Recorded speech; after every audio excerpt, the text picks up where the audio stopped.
This might be the most ridiculous DEI job ever. It's got 5,100 likes to 22 dislikes.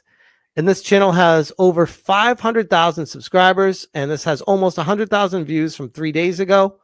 So there's a good chance many of you guys have already seen this video. I have not. I just saw the first 35, 40 seconds of it. And I was like, yep, I'm going to react to this. So I didn't watch any more of it. So without further ado, let's check it out. Television characters like J.R. Ewing in Dallas may have portrayed businessmen as Machiavellian devils, but in some respects at least, businessmen seem much more likely to be patsies than predators. For years now, the Capital Research Center in Washington has been documenting how corporate America has been bankrolling all sorts of left-leaning groups, whose programs attack or undermine the free market in general and big corporations in particular. When developers subsidize environmental extremists and employers contribute money to groups seeking to have government deny those employers the right to hire whatever individuals can do the job best, then something very strange is going on. When you start to load a deck, it's not a fair game to play anymore. An even stranger and perhaps more dangerous development. Now, what is this? Diversity and inclusion consultant salaries. Let me move myself out of the way here so I don't block this. That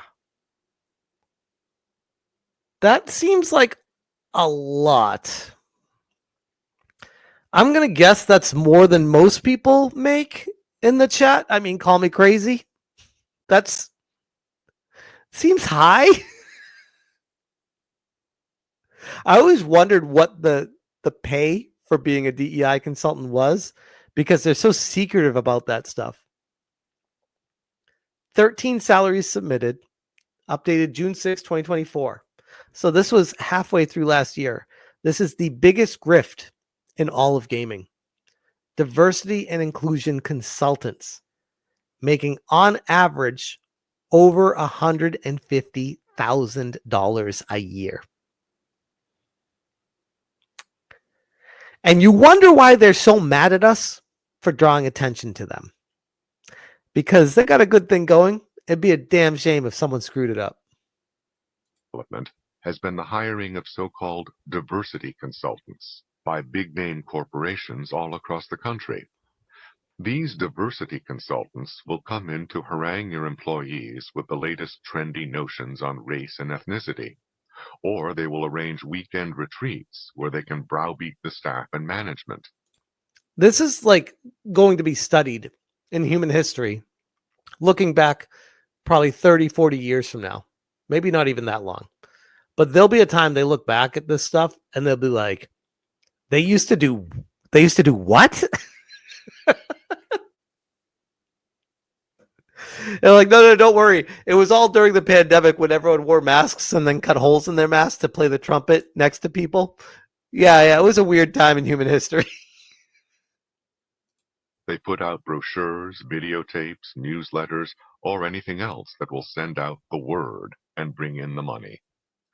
These professional This is the prototypical definition of creating a problem and then you can fix it because the problem that was created is what you created. So you're like, that thing that you don't understand, I understand it. So you need me for that. Well, I don't understand why it's a problem. Well, that's fine. We'll just get my buddies to cancel you if you don't go along with us. Whoa. You don't know. You don't need to go crazy on us. Well, what's it going to cost? I mean, this is a racket. It's straight up extortion. Nobody needs this or wants this. Intimidators don't come cheap. The more skilled or brazen of them charge thousands of dollars per day, and many will not work by the day, but insist on a long-term contract. So thousands of dollars a day, insisting on a long-term contract, but not work every day. So they're getting paid for days they don't do anything, and then they break it down spanning over a longer period of time and averaging out $1,000 a day on their contract. No wonder they hate us so much. Like it just all makes so much sense. Pradipal says this is corporate extortion. 100%. 100%. This is why they hate us. I'm going to keep saying that. Like, keep going back to this. You wonder why. You wonder why. What are their skills? What are their credentials? What benefits can they promise? Oh, remember when Kim Belair was on stage talking about how they want to bring people in that have no skills because that, by definition, means that they need to be accepted and brought in, and their street smarts are equal to experience. Remember that whole thing? Their skills are considerable. They have been known to reduce some employees to tears with their badgering, sneers, and insinuations. This is amazing. This is like straight up emotional manipulation of people. And it's like a weird way, it's like reprogramming the human mind. Everything you thought that was normal, they train you to think that what that stuff was is not normal. And you need to think right because you are wrong think. Just as they have been known to reduce some college students to tears when they take their act onto the campus. Mm-hmm. They are great at laying on guilt trips or getting personal in a nasty way. Like, honestly, and I mean this with all my heart, fuck these people. Like, seriously, there's nothing more to add to it. Often they treat adults like children or like guinea pigs. Sometimes they ask the employees to line up and those who are religious to step to the right, those who believe that they are not racists to step forward, and so on. Above all, the diversity types do not discuss on the same plane with others. They lay down the social dogma from on high. Credentials? Merely asking such a question is like asking to be accused of insensitivity. Doesn't this all sound so familiar? For those of you that watch the Kim Belair XOXO presentation, it's fascinating. It's almost like this is a direct puzzle piece fit to fill in those gaps and bridge everything of like, wait, she's doing what? Not racism. There are no formal credentials required to be known as a diversity consultant. Effrontery and gall are pretty much the essentials. Now, I don't know if you guys saw the Am I Racist documentary with it Matt Walsh. I saw that in the theaters on my birthday. It was the only way I could get my wife to go with me because she didn't want to see it. She's like, that's not my style of movie. I watched it and I loved it. I mean, say what you will about Matt Walsh, but the movie itself was amazing. And it really broke down the barriers of understanding what these types of people do and how they operate. And it's disgusting. Like it's the scummiest of the scummiest human beings. They are the secular versions of Elmer Gantry. What benefits do they promise to employers? Usually nothing tangible that you can see anytime soon. That would be simplistic and not very profitable to the consultants.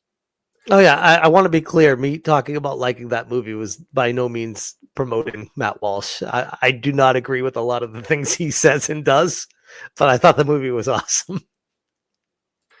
The relationship between employees of different racial and ethnic backgrounds is supposed to be a great mystery whose unraveling will require much time and much re-education. Black and white employees who were watching the same TV programs at home the previous night and perhaps eating the same junk food at the mall during lunchtime are taught to think of each other as exotic creatures from different worlds. Yep. It's a way to create racism to then lambast people for being racist.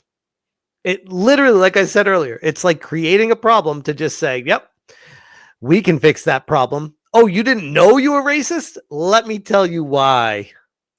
Unable to understand each other except with the painful and expensive help of diversity consultants. How did businesses or the country manage to keep from coming apart all those years? See, here's the thing. Like, I'm very respectful and celebrating people's differences, as Hypnotic always says. But sometimes there are people that push their own ideologies front forward on everyone else. And if you do not bow to them and accept their ideologies that they're pushing on you, they are a walking HR case. They're a problem. And there's nothing you can do about it. And these types of consultants only magnify and make that problem bigger because they push those people forward and minimize what you're allowed to do and say and believe. And only these powerful beliefs are the ones that are allowed. It's messed up. Before these secular messiahs arrived on the scene. More important, I why agree. doesn't someone TM Togdollar says they're missing a fat chick. I agree. They don't have true diversity here. demand that they put up or shut up? Have businesses or colleges that go in for this kind of bombast had happier relations among the various racial, ethnic, or other groups afterwards? Or is it always too early to see results yet?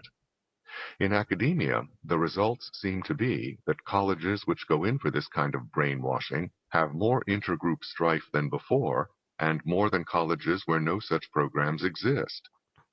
It's such a weird situation that reality's created. I mean, we've come so far as a society that it feels like almost, I don't want to say it, but it almost feels like we peaked and now it's starting to like regress because people don't want to try to improve anymore, or they want to try to find lazier routes to be successful.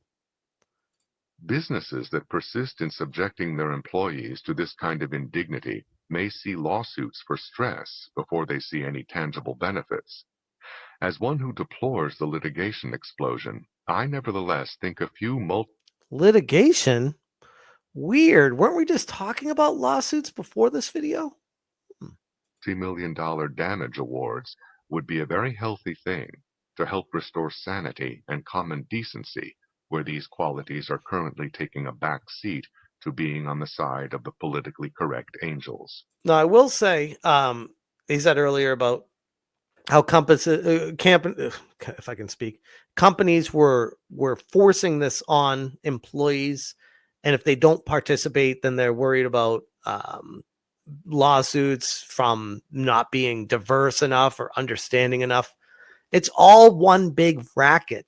And now what's happening is these companies are forcing it on employees that don't want it. It's like indoctrinating people that don't believe in this shit. And if they don't do it, then they're being ones being held liable and then becoming against the law for that. It's insanity, the direction it's been going. Jed Revenwolf says, I kind of agree. The 80s and 90s, we peaked. I don't disagree. Especially the music. I mean, by the way, off topic.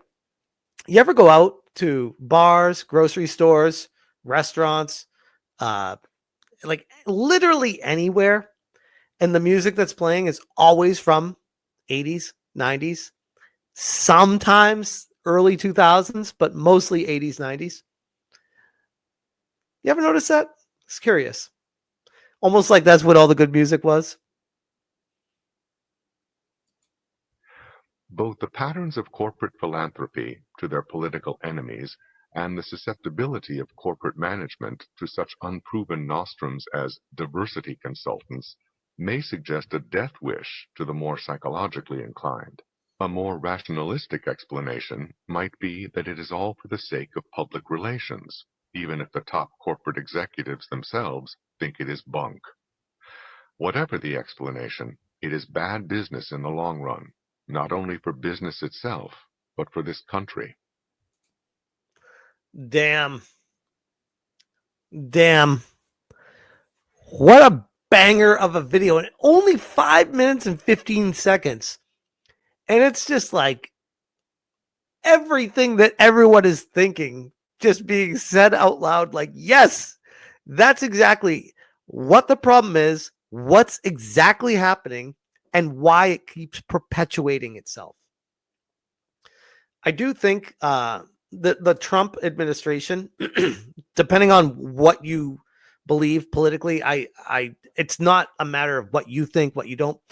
I'm saying the Trump administration coming in was so necessary to put reality back on course and stop being so understanding of insane people.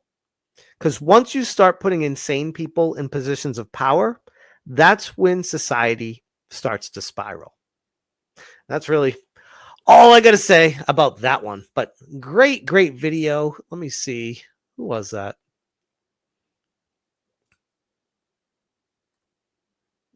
That was sent to me by Zan. So shout out to Zan.